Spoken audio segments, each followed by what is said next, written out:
Our nature is, well, our nature has been described as Sat Chit Ananda. Our nature is bliss. Your nature is bliss. My nature is bliss. This is our actual nature. This is actually what you are. This is your true self. What is the word true self? It becomes a stock phrase. It becomes a phrase you get, my true self, my true self, my true self. It means what you actually are. What you actually are. Just go for it, yeah. Go for it, honestly. Go for it. Yeah. Remember, these are informal meetings. I mean, look at Ola. He's having a sleep. Just be free to be yourselves. Don't worry about the noise or whatever. It's all good. Just be yourself. Your nature is bliss. Actual nature is bliss. Means bliss is your form. Your form is bliss. This is what you actually are. Does that make sense? It's not like you are a human being that is blissful. You're a human being that is happy. I hope that is true on that level. But that will come and go. Your actual nature is happiness, bliss. This is your form. This is your nature. This is what you are. Happiness. Ananda. Ananda. Ananda.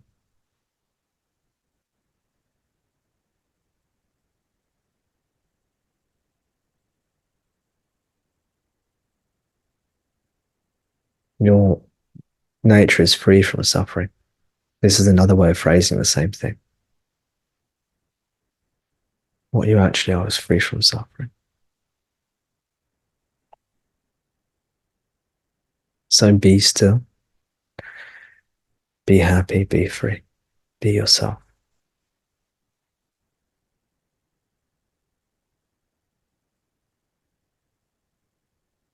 Be bliss. Your nature is Ananda. Your nature is Chit. It means consciousness, but it doesn't just mean consciousness. It means pure consciousness. It means the formless consciousness, the objectless consciousness, all consciousness without any appearances, without any objects, without any forms.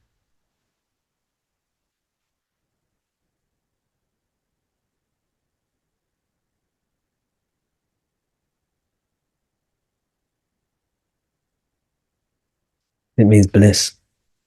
It means bliss. It means the bliss of just being. Being means Sat. Sat means being. So be bliss. Be yourself. Chit means you are not the body-mind. The body-mind is the matter, or the apparent matter. There is no matter. There is no material. Chit means you are not the body-mind. Chit means your consciousness. You're not the body. You're not the mind. You're not of the body. You're not of the mind. You're not the world. You're not of the world. It means you are bliss. You are being. When Bhagavan says be still, he's saying be yourself. Be as you are. Meaning be what you truly are. Be happy. Be happiness. Be consciousness, meaning not the body mind. The spirit. Consciousness also means spirit. Spirit means consciousness. It means the formless. Be the formless, and be Sat means be.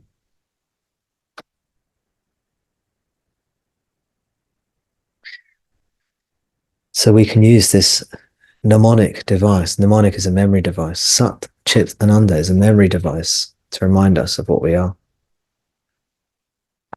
And today I've gone in reverse. Ananda Chit Sat. Be happy.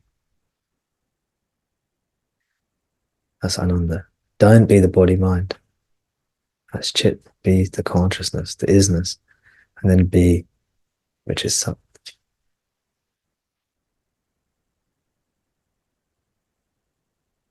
Do not be nama or rupa, name or form. Come back to yourself. Ananda Chit Sat.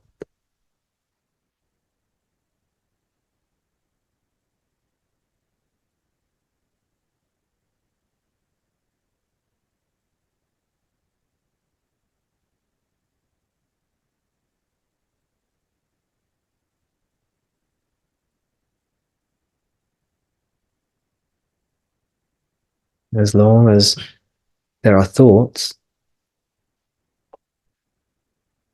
as long as you think there's the body, or as long as you think you are the body, then the Ananda will be diminished accordingly.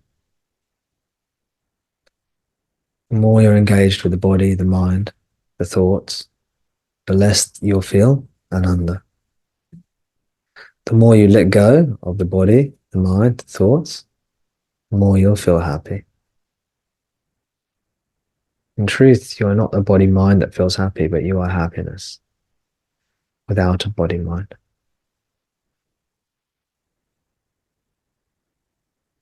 This is the non-dual vision. It's a vision of truth.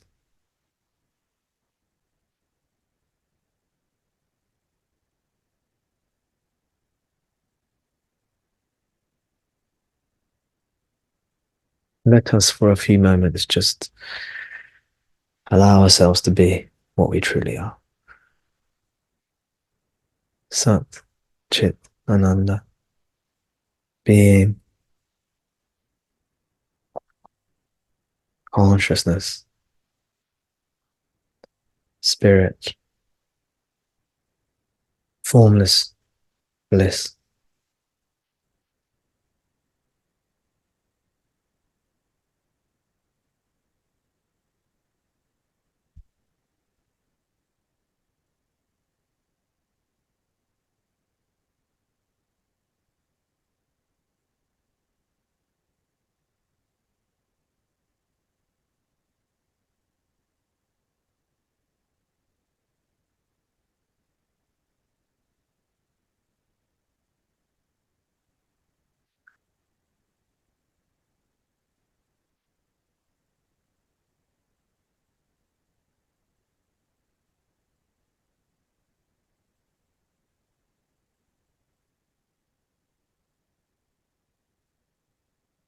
So everything I've said in words,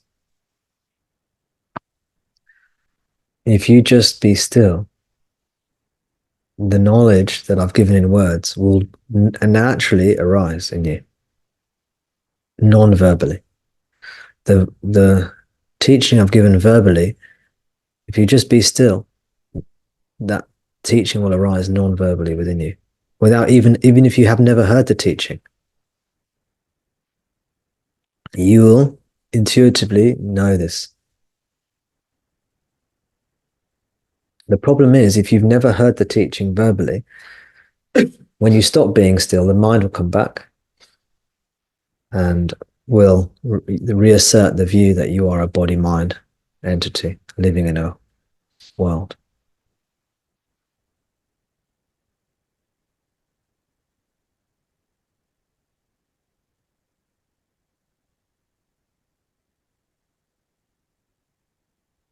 The verbal teaching gives us an opportunity to experience what we truly are.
As your mind starts to quieten, you'll naturally start to realize you are not the body, you are not the mind.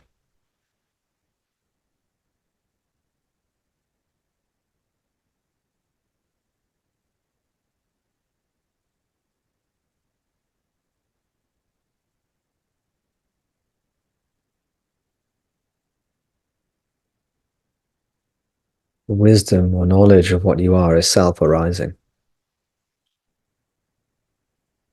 Truth of what you are reveals itself in silence.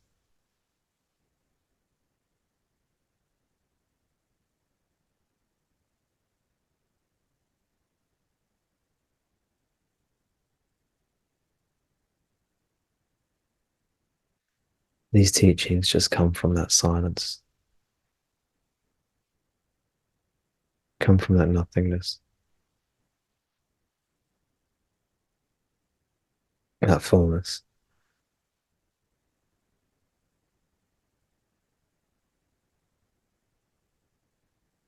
Because you want to come back to that fullness.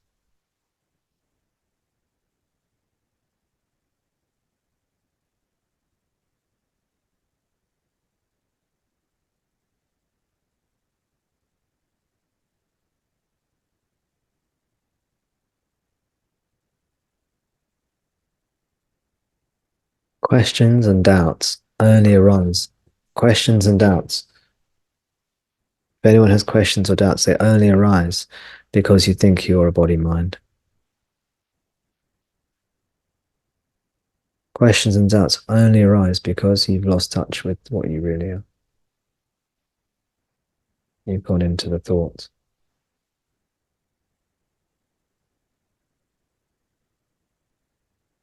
We come out of the thoughts and come back to ourselves. We let go of the mind, the body, the world. Be happy or be happiness. Be chit, be the pure consciousness. And be the Sat, the Ananda, Chit, Sat Chit Ananda. And then this will be our answer. This is why we could, if we wanted to, If I wanted to be pedantic, every question I could say, who's asking? No, I don't do that because that's not the way the teaching tends to arise.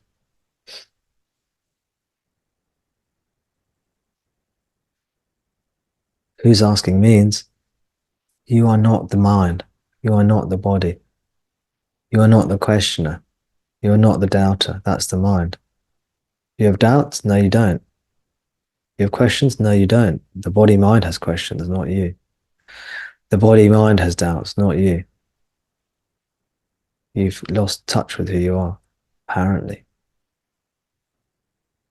You're focusing on the illusion, the hallucination, the distortion. Come back to yourself. Your happiness. Be happy. Be happiness.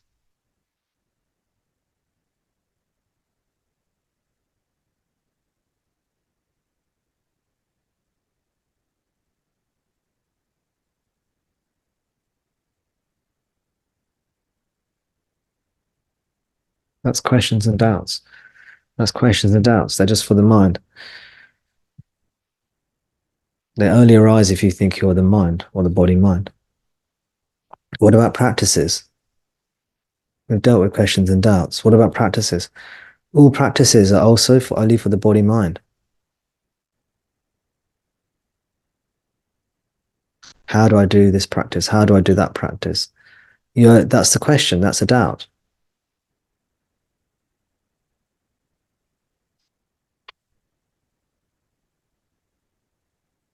You only ask, how do I do this practice, or what practice is best?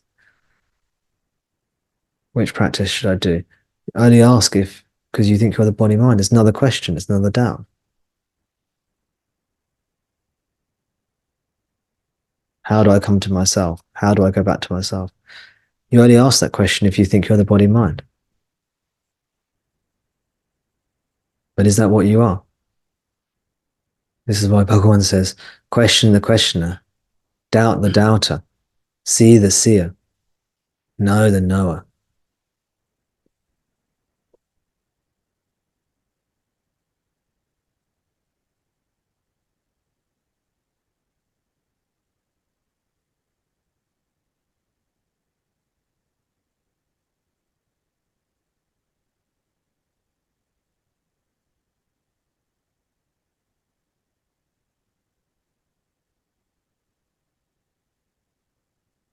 You have no problems. You have no questions. You have no doubts. You are happiness. You are fullness. So be that.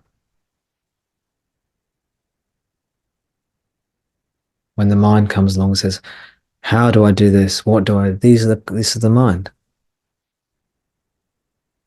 Come back to yourself.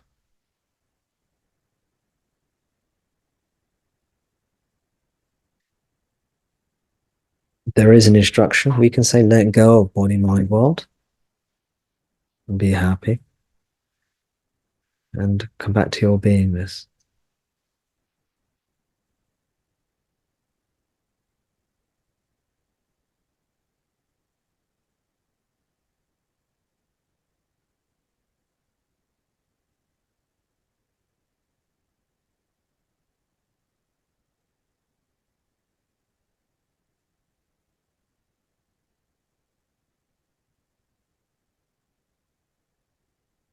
To whom does all this appear? To whom do the thoughts appear? To whom do the doubts appear? To whom does the practice appear? To me. What am I? Who am I? I am Sat Chit Ananda. That is my nature. I am full and whole.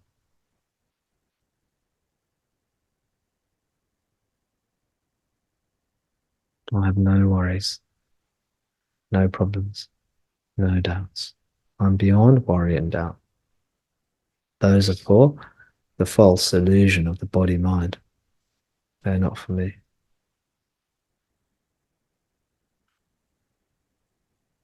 Let me not pay attention to the false illusion of the body mind. Let me come back to myself. This is self-attention or self-inquiry.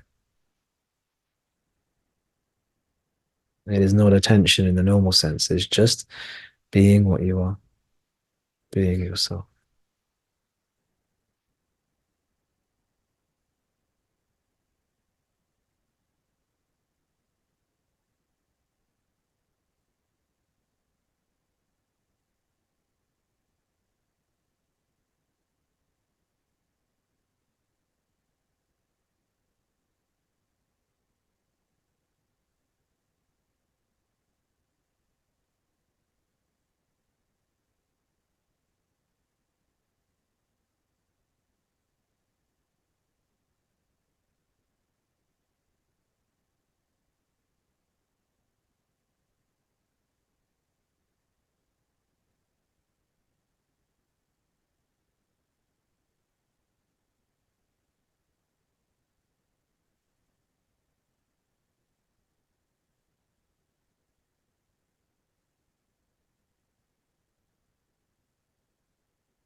If you say to yourself, here's another one. If you say to yourself, oh, if only I had a week, a retreat, I could go on a retreat and spend some time being still, I could discover my true nature. If I only had some time. Who's this for? Who wants to go on a retreat? Who wants time?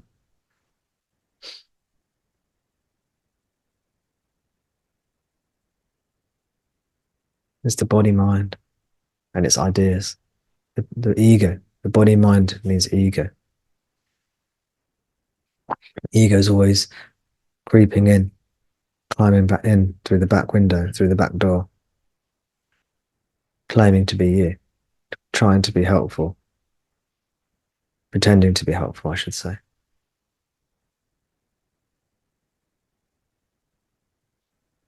You don't need any retreats or any this, that.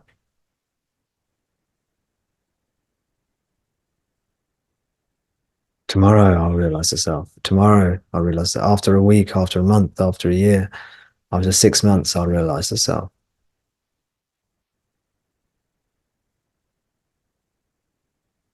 My life's too busy, too tough, too hard right now. Later, later I'll realize the self. When this is sorted, I'll realize who's this? Who's saying all this stuff? Where are these ideas coming from? These are all ideas for the body mind.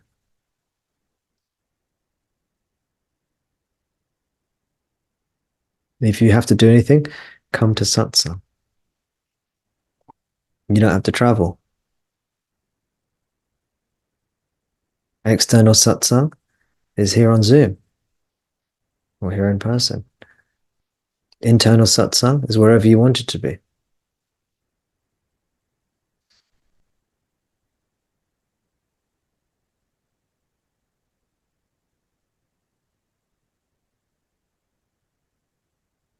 As long as you're a seeker, you have to integrate spiritual teaching and spiritual practice into your daily life.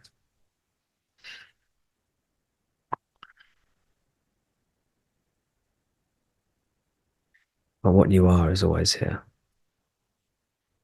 waiting for you to notice it, waiting for you to come back. Like the patient, loving father or mother waiting for their child to return home.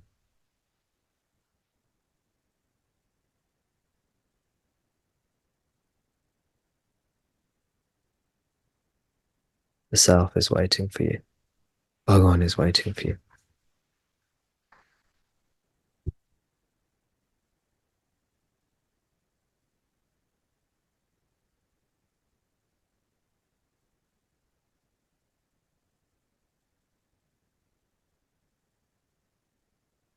Whenever you're ready, he is there for you.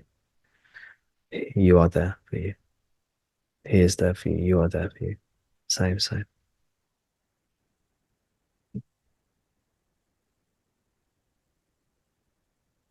Whenever you're ready to let go and be still and whenever you're ready to wake up to what you actually are, which is Him, which is your true self.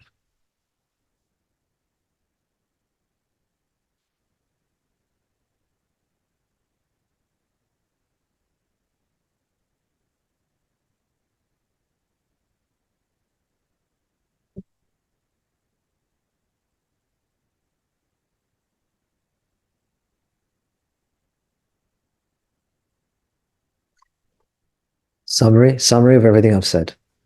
If you want to remember something to remember, if you forget, you can say, be still and know what I am. Be still, know what I truly am. That's the teaching. Be still, know what I truly am. And if we want to add another line, what I truly am is Sat Chit Ananda. I am the nature of being, pure consciousness, pure, formless, objectless consciousness. That means not the body mind. And total fullness, happiness, bliss, devoid of any negativity, any suffering, any distortion, free of any distortion, without any distortion. Be still, know what I am. Knowledge is not for the body. This spiritual knowledge is not for the body mind. It's just another way of saying, be yourself.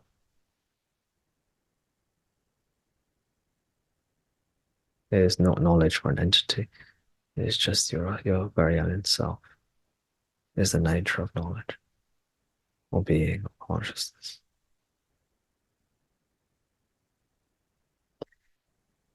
Be still? No. Bhagavan. Be still? No. God. Be still? No, I am. These three are the same. Knowing Bhagavan, knowing God, knowing myself, these are the same. Be still? No. Be still and know. Know myself, know yourself. That's it. What am I? Sat Chit Ananda. I'm not the body mind. I'm pure being, pure spirit, pure consciousness, pure bliss, pure wholeness, pure heaven, pure divinity. Nothing else is true.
It is not possible for you to have any questions or have any doubts if you're in touch, well, as your true self. It is not possible for that to have any questions, any doubts. Not possible for you to have any questions or doubts. Only the false self, the body mind, can have questions and doubts. It is not possible for you to do any practices apart from to be what you are. And would you call being what you are a practice? Relatively speaking, it is a practice. Actually, it isn't a practice. Any other practices are for the body-mind. Only this practice takes you out of the body-mind. I'm not saying you shouldn't do practices, by the way. I'm not saying you shouldn't do other practices, by the way. You can. They can be very helpful. Yeah, we often recommend them.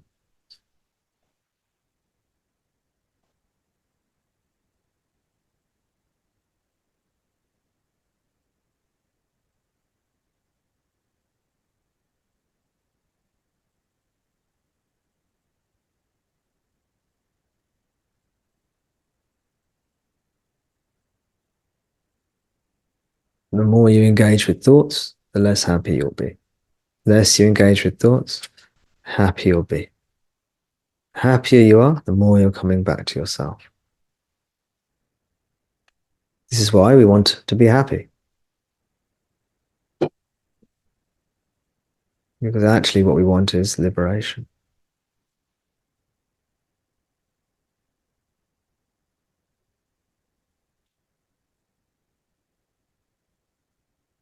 All the things you think you want, you don't actually want them.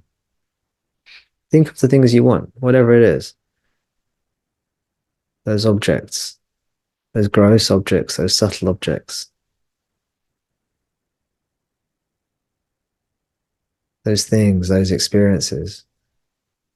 Maybe what other people think of you, maybe certain material objects, maybe position in society, maybe to look a certain way or to be a certain way or to be able to do certain things, have certain experiences. You don't actually want any of that stuff.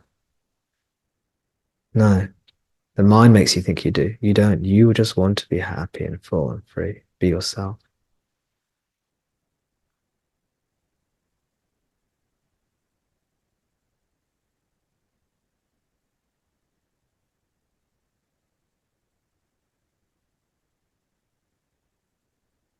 You don't want to be loved. You don't want to be understood. You don't want to be rich. You don't want to be famous. You don't want to be attractive. You don't want to be well thought of, well regarded. You don't want the car or the house or the relationship. Again, I'm not saying don't have these things. I'm not saying don't have these things. I'm saying you want to be free. You want to be yourself. You want to know yourself as God. These other things are just proxies for that. They're just approximations,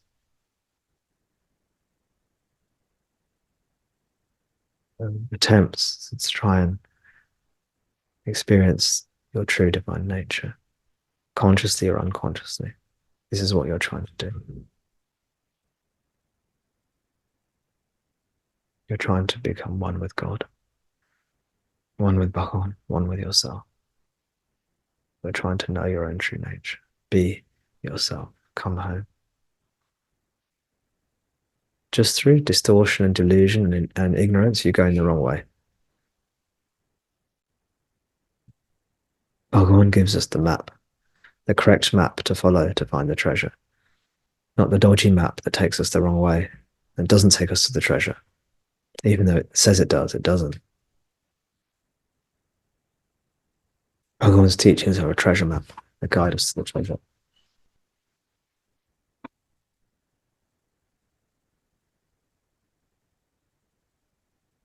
His map doesn't come from the mind, doesn't come from the ego. It comes direct from source. It's revelation. It's the revealed scripture. This is what Shruti means. Revealed, the revealed teaching doesn't come from the ego.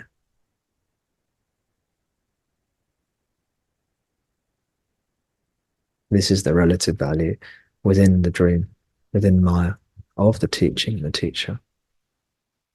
Is that the teachings don't come from Maya. They come from a deeper place. They come from purity.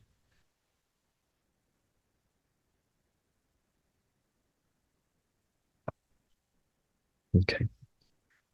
I'm pretty impressed that I don't think anyone has joined. That normally we have a few people joining the call about now.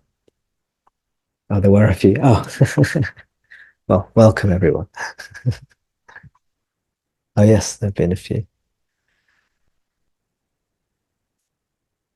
Trying to see if I can see you.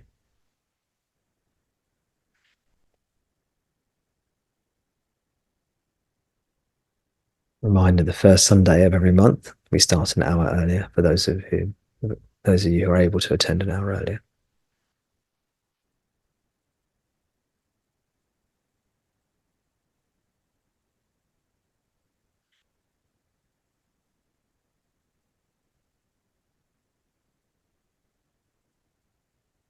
But anyway, um,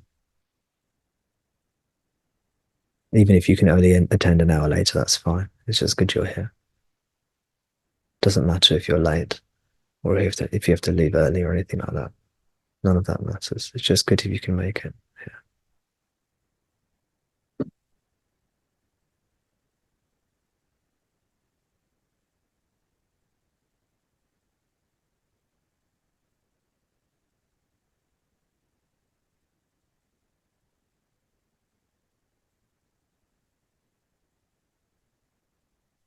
Relatively speaking, Bhagavan is looking after the whole world. He's holding up the entire world with his many hands, many fingers.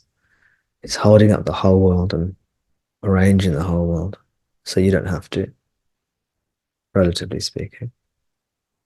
Everything here is held up by him, orchestrated by him.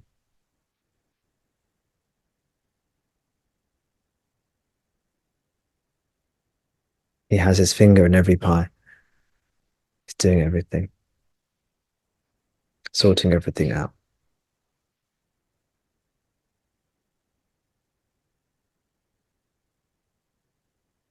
So you don't have to.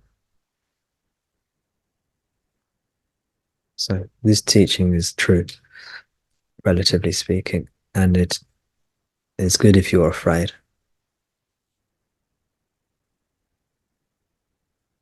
If you're afraid of life.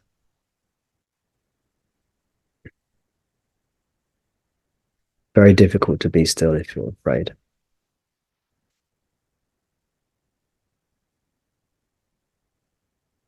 If you're afraid, you'll think you're a person first, and then you think fear always comes after you think you're a person. If you're paralyzed by the fear, if you have faith in Bhagavan, you can let go of that. Or you can start to. This becomes part of the teaching too. And all the other teachings are also to help you come just to this beingness. The best is if you can just abide in beingness more and more, in happiness, in wholeness, in fullness.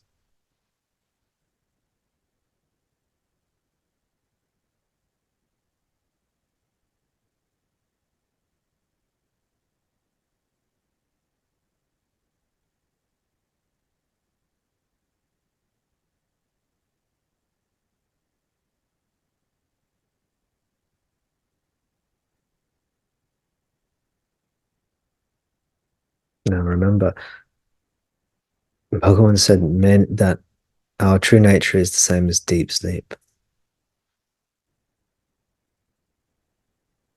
I look around, some of you look like you could potentially be asleep. At the beginning, I thought I might have been falling asleep. This is good. This is good because we're getting closer to what we truly are in sleep. Sleep is not a blank, empty state. It is a blissful, full state. It is our true nature. And Bhagavan says, if we go into sleep consciously, which means if we fall asleep but actually remain conscious, which means if we let go of body, mind, and world and come back to our true self as source, We discover what we truly are. Consciously. So don't worry if you're falling asleep. It's good. Worst case scenario, you get a good rest. And that in itself is very valuable in today's day and age. For most of us, for many of us. You may go in and out of consciousness. You may fall asleep and then wake. That's all good. You're acquainting yourself with this um, very faint line, this very faint boundary between waking and sleep. This wakeful sleep. The Upanishads say this too. This teaching is given in the Upanishads, the revealed scripture, that this wakeful sleep is our true nature. Also known as the fourth state. Turiya, distinct from waking dream, deep sleep, waking sleep.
When we first practice, maybe we fall asleep.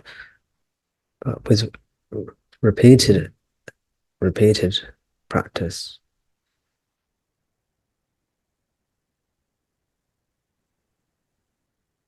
we're able to go deeper into ourselves consciously. Consciously means not with the ego, it just means not falling asleep. It's deep silence without sleeping.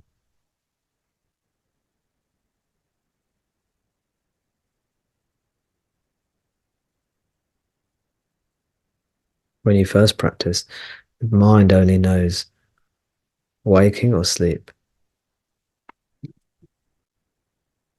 With practice, you come to that waking sleep, Jagrat Sushupti. Waking sleep, Jagrat Sushupti. Jagrat means the waking state, Sushupti means the deep sleep state.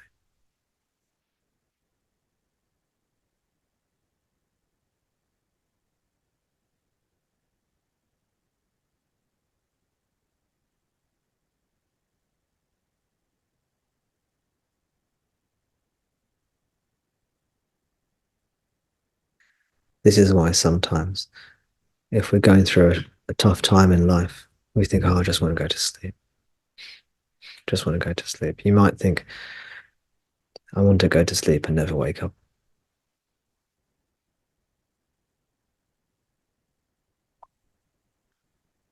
If you're going through a tough time, you might think like this. You want to come home. You want to be yourself.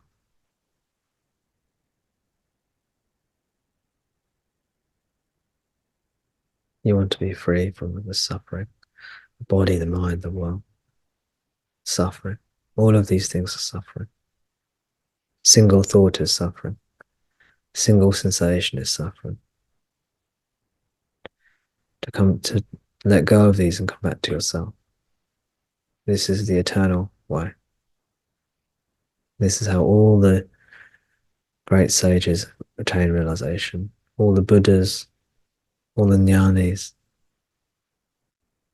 This is how they all attain realization. All the sages. It's the only way. And it's open to anyone, anytime, any place, any irrespective of creed, color, gender, education, learning. It's open to everyone, all times, all places, always, because it's yourself. It's the true, your true nature. It's the true nature of everything.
Now, your body, your mind may rebel against this silence, against this teaching. The mind might say, "Oh, I don't want to do it." Or you might just have too much energy in your body, in your mind. This is when you can do the other practices, chanting, hatha yoga, physical yoga practice, worship, devotion. Simple ones you can do. Say Ramana, Ramana, Ramana, Ramana, Ramana, Ramana, Ramana, Ramana, Ramana, Ramana, Ramana. You can do this. Ramana, Ramana, Ramana, Ramana.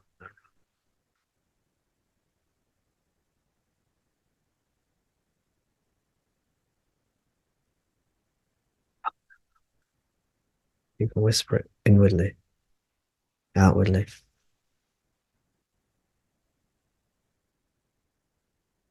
You can chant. We had some chanting at the beginning today. You can just chant Om, Om. Just keep on chanting it. It expends all this energy. It calms the nervous system and discharges you of excess energy. You might need to do some stretching, some yoga, some running, some exercise.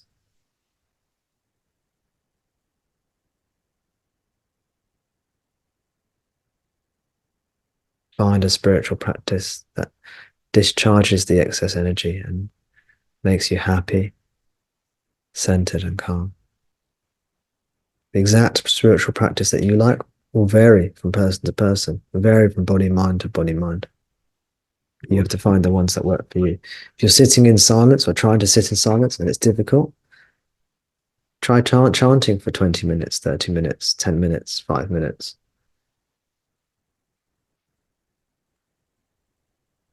Maybe you need to do jumping jacks. Maybe you need to do some jumping jacks, some physical exercise. 5, 10 minutes.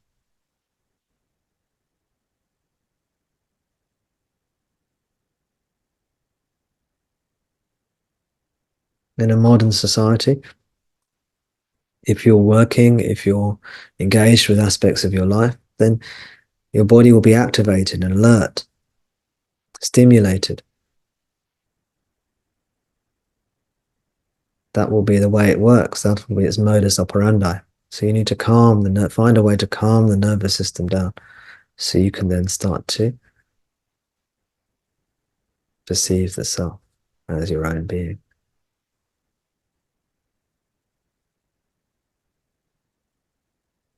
So you can consciously come into contact with what you are.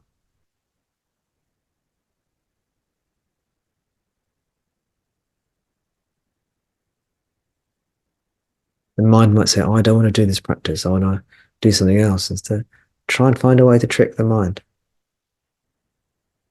Say, okay, I have to practice for 15 minutes before I'm allowed to watch television or something.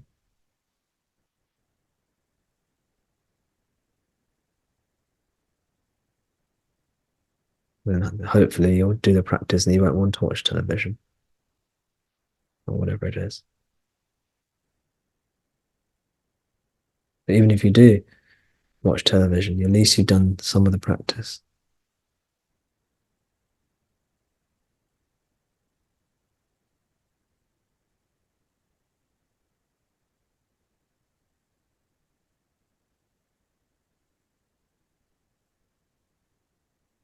It's funny how the ego fools us.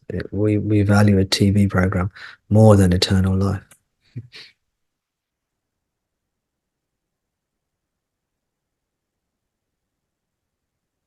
I know some of you here laughed when I said that. Hopefully you see the truth of it, right? It's funny to think that, but this is the truth.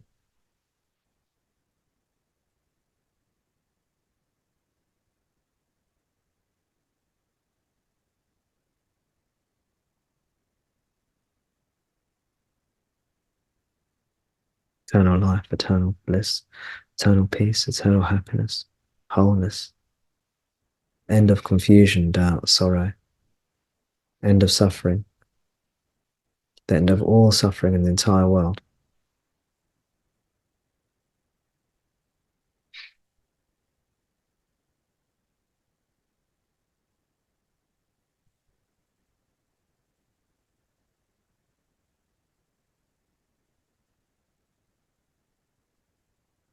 Make this your priority.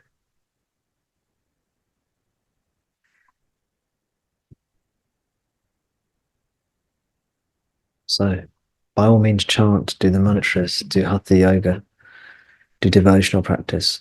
But remember to abide as the self. Don't get too carried away with these other things. It's another trick. You say, I'll do some chanting. I'll do chanting for a week or for 2 weeks or for a month, and then I'll do self-inquiry. No, don't put it off.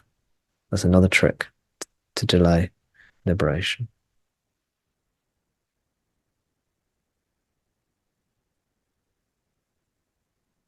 The priority is always just to be yourself, to come back to yourself, to know yourself by being yourself.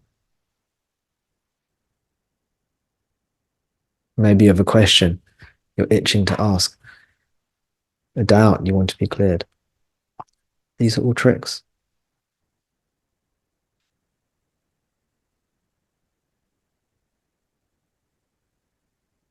You don't have any doubts. The mind makes you feel like you've got doubts. You don't have any questions. The mind makes you feel like you've got questions. And through ignorance, through delusion, through illusion, you think you're the body mind. If you're scared, surrender to Bhagavan, surrender to God. If you're not scared, just be still or do the practices first you need to do.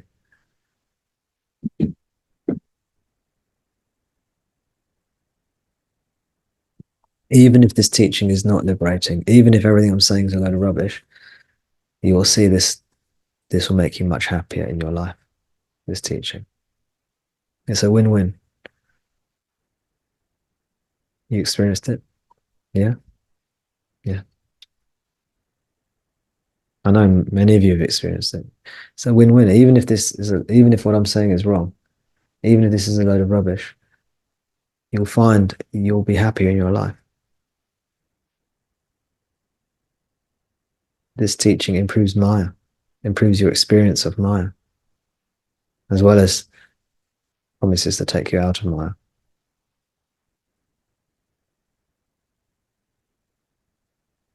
It improves the dualistic experience, as well as promising non-duality. So, it's win-win.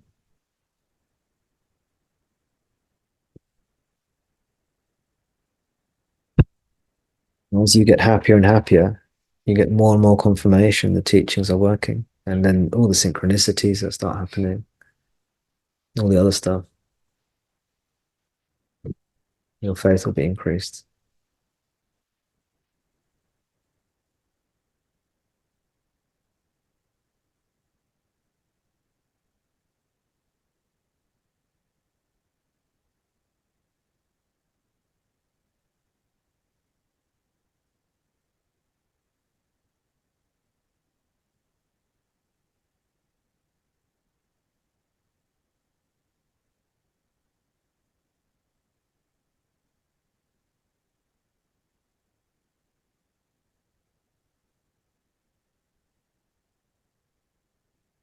The mind may try and draw you outwards.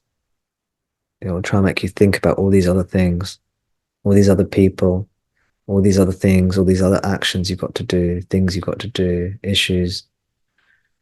This is all illusion. It's not real. None of it really exists. None of it is real. Now, even if you don't believe that, at least see it's beneficial to take time away from these things. So if you can't believe that these are not real, maybe pretend they're not real for an hour, for 2 hours. Maybe pretend they're not real. Or maybe see the value of pretending they're not real for a couple of hours just to give you some respite, some peace. But I say, these are not real. None of these things are real.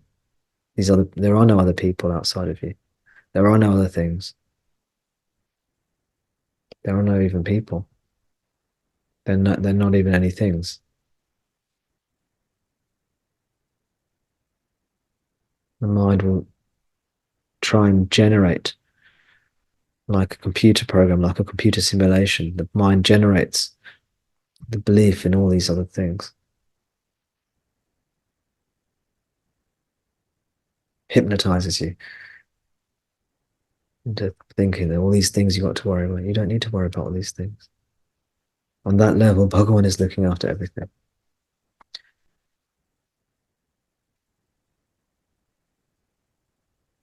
I'm trying to cover all the bases, all the major bases that the mind throws up, the questions, the doubts,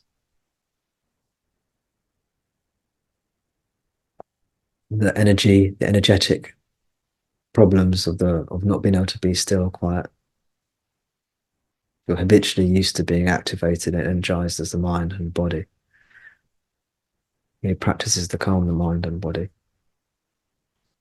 And then the worries, the fears that are actually illusion.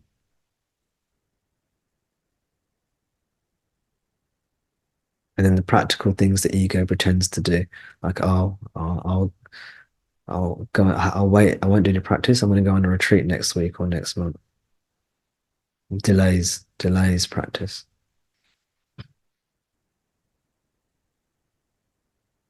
Or thinks it needs practice.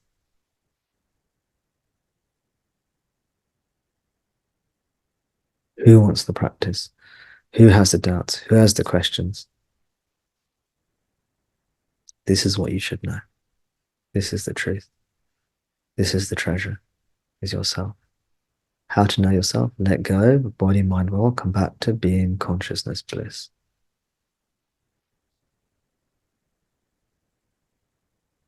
Let go of nama rupa, come back to Sat Chit Ananda. Let go of body, mind, world, come back to being consciousness, bliss. Pure consciousness. Consciousness means consciousness without body, mind, world. It means formless spirit. It means divinity.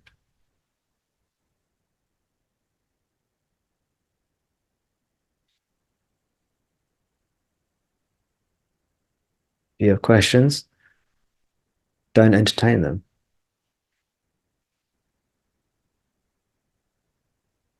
You don't have any questions. It's an illusion.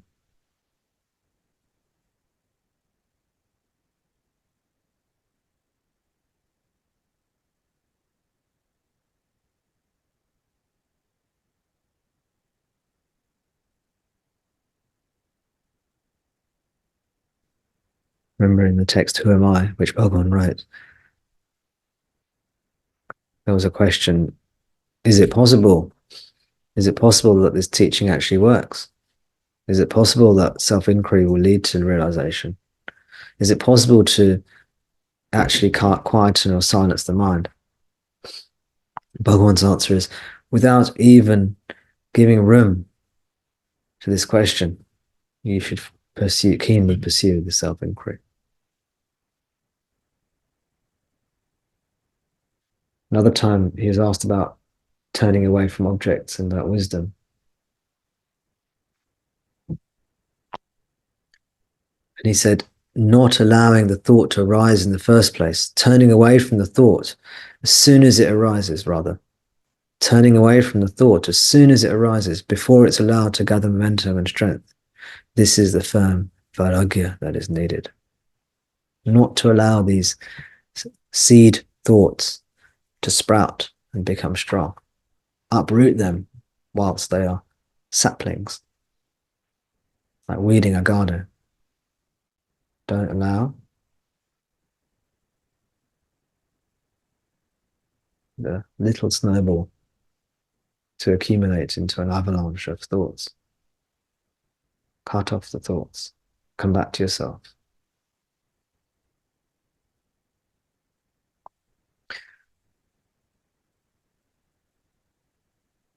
He says, when we perform self-inquiry in this way, the thoughts stop arising. It's like continuous inquiry, like oil being continuously poured.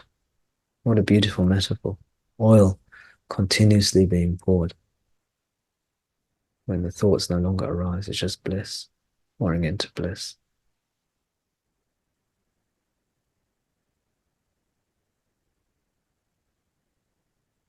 If you find it difficult to be still, you should chant. You should devote yourself. You should surrender yourself regularly. Maybe do hatha yoga and come to satsang as many times as you can. Do peaceful things, happy things. Do things that make you happy. Do things you enjoy. And then do things that make you feel peaceful, grounded. And then come back to yourself, know yourself. Don't entertain the thoughts, the worries, the fears, the psychology, the stresses. Or at least have time away from them. None of these things are real.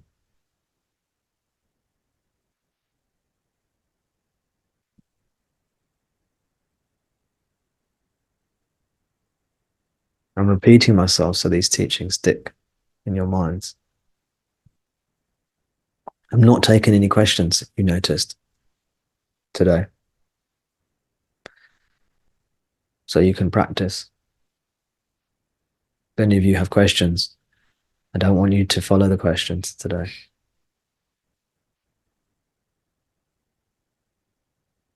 I want you to see the deception inherent in every question, the illusion inherent in every question.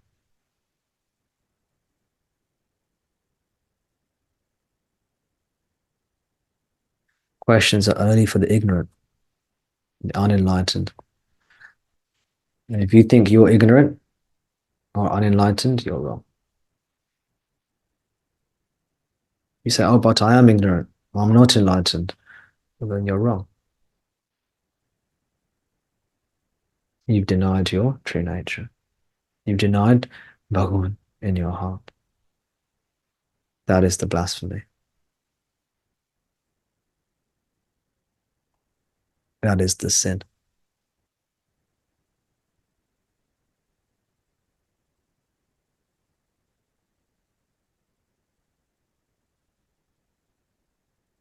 Your body's feeling agitated, unable to find rest, then you need to do practice. Chanting, devotion, hatha yoga, whatever it is, jumping jacks, running on the spot.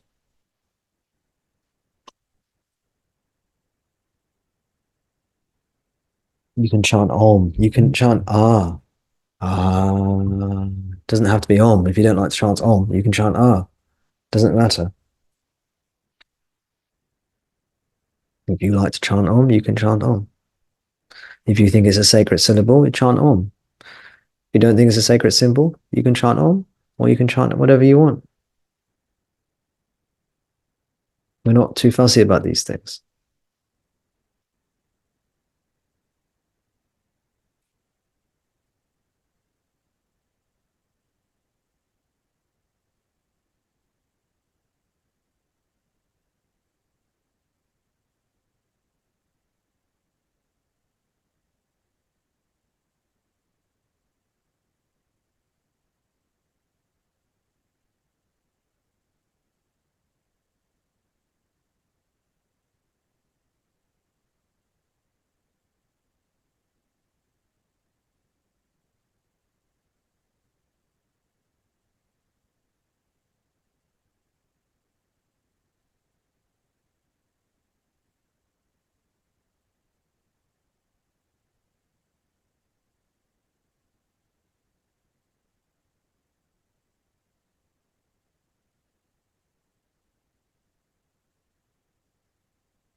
I've noticed some of you are yawning sometimes.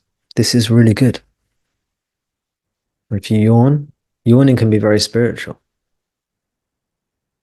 It can mean you're tired, of course. It can mean you're relaxing, which is great.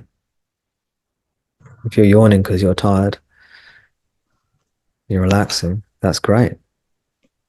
It can also be spiritual. When you're releasing spiritual energy, you're going deeper into yourself. Your body will start to yawn because it doesn't understand the difference between Jagrat Sushupti and Sushupti. Yawning can be releasing energy, becoming more peaceful. So if you're yawning, don't worry. It's good. So, another tip I'll give you guys.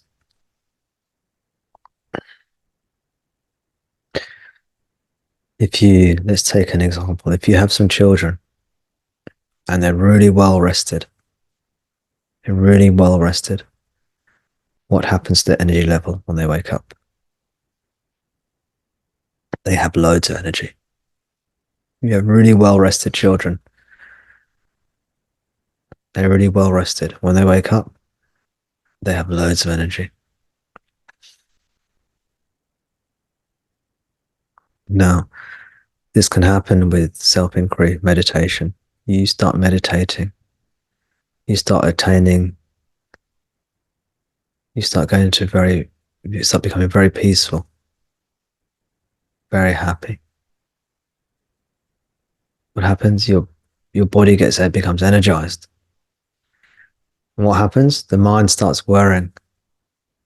The body starts moving.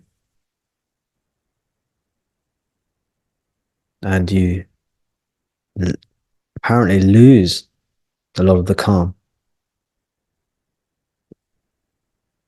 And this is not easy to deal with. Traditionally, one of the ways this is dealt with is in spiritual circles. They will recommend you do certain things or don't do certain things to balance your energy.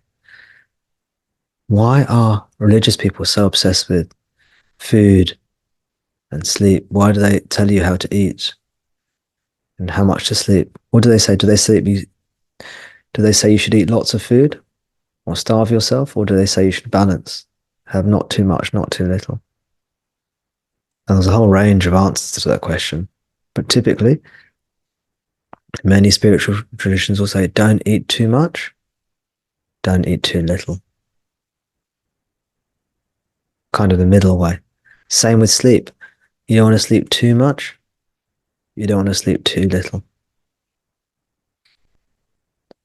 In Who Am I? Bhagavan wrote that eating a sattvic diet is the most helpful thing you can do for self-inquiry, because he knew if you eat a lot of food, your mind starts whirring. Food is like a fuel. Well, it is a fuel. The mind is like the fire, the flames in this fuel, or one of the flames. And so if you're doing lots of meditation, you may have to attend to your diet as well to balance your energies.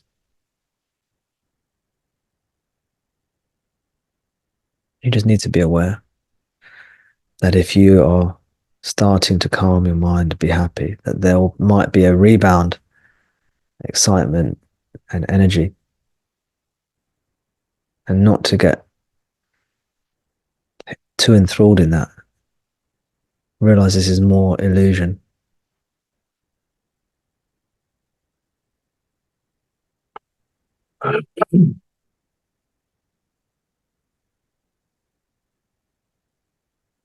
If you have too little sleep, that's no good. If you have too much sleep, it can also be a problem.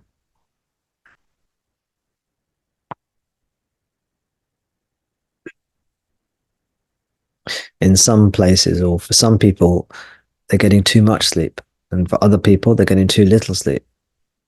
So balance. Similarly, now we've got these screens everywhere, television screens, computer screens, mobile phones. We've even got smartwatches.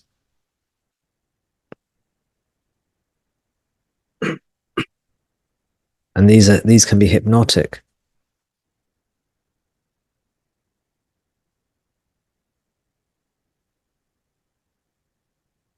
One of the reasons we like these screens so much is they're so captivating, and they also stop you thinking. You know, when you're watching something, you know, inwardly you're doing that, aren't you? When you're an adult, you learn to stop doing that. Most of us, when watching television, we don't have to. We don't. When you see kids and they're watching TV, that's what they look like, isn't it? They're all like, have you ever seen a few children watching television when they're younger? They're all there. Yeah.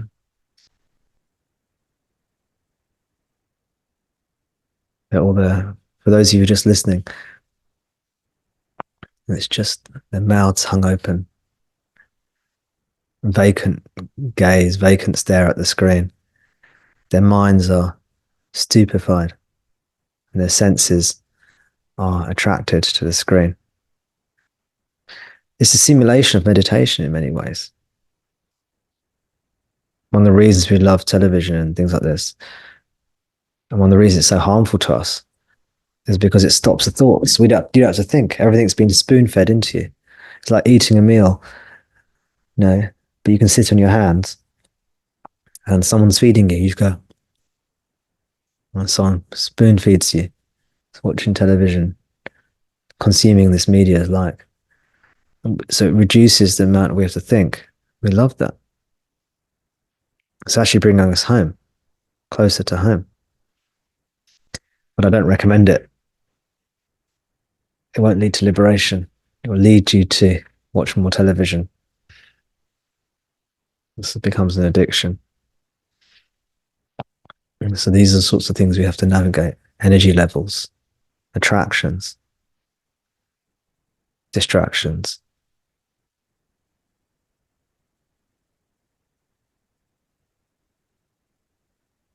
Your food. As you think less, you'll need less food. Your mind consumes a lot of energy. As your mind becomes calmer, you need less food. If you're still eating a lot of food, then after your meditation finishes, you'll feel hugely energized, like a child who's had a really good night's sleep. You'll be bouncing around the place. Your sleep. If you're not getting enough sleep, as soon as you try and meditate, you'll fall asleep.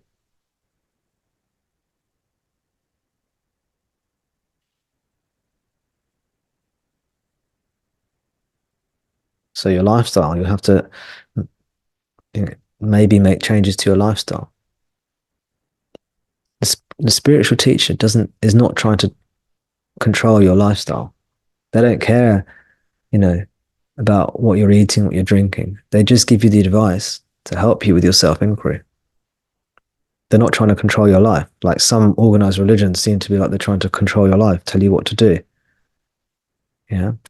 Tell you how often you can have sex or whether you can have sex and with whom. or what you can eat and what you cannot eat, what you can do and what you can't do in your spare time. This is what the organized religions sometimes seem like, some of them sometimes.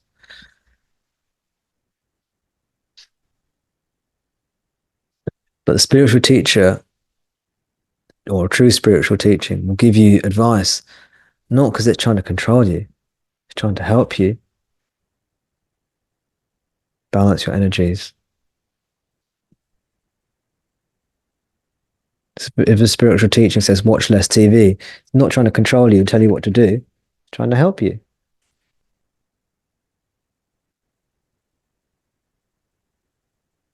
The idea is to simplify your life, make it simple, peaceful, happy, healthy.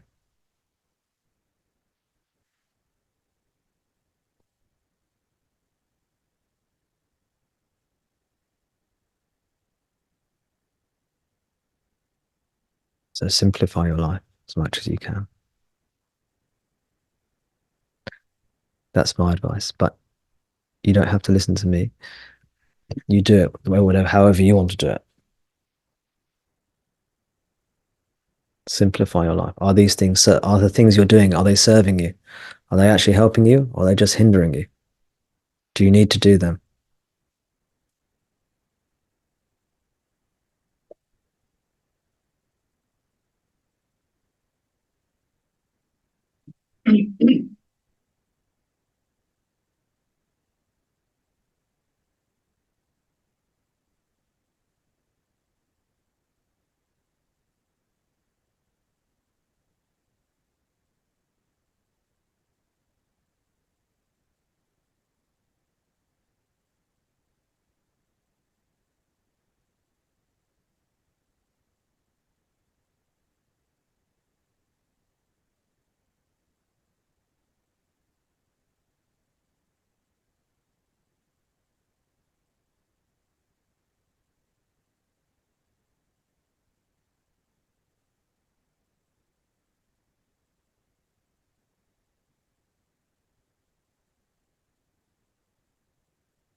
So I know normally I take questions and we have more interaction and we might have some readings. We haven't done any of that today.